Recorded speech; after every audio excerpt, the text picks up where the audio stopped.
श्रीदत्तस्तव स्तोत्र भूतप्रेतपिशाचाध्या यस्य स्मरणमात्रतः दुरादेव पलायन्ते दत्तात्रेयं नमामि तं यन्नाम स्मरणाददैन्यं पापं तापश्च नश्यति भीतिग्रहार्ति दुःस्वप्नं दत्तात्रेयं नमामि तं दद्रुस्फोटककुष्ठादि महामारी विसूचिका नश्यन्ति अन्येऽपि रोगाश्च दत्तात्रेयं नमामि तं संगजादेशकालोत्था अपि सांक्रमिका गदा शाम्यन्ति यत्स्मरणतो दत्तात्रेयं नमामि तं सर्पवृश्चिकदष्टानां विषार्तानां शरीरिणां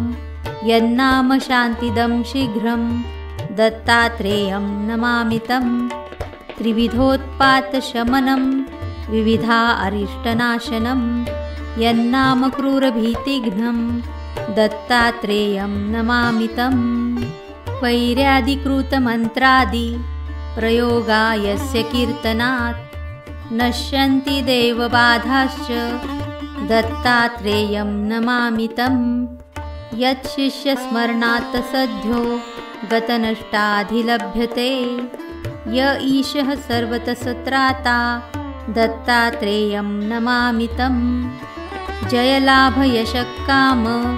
दातुर्दत्तस्य यस्तवं भोगमोक्षप्रदस्येम पठेद्दत्तप्रियो भवेत्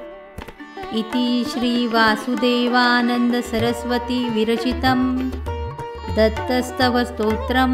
सम्पूर्णम्।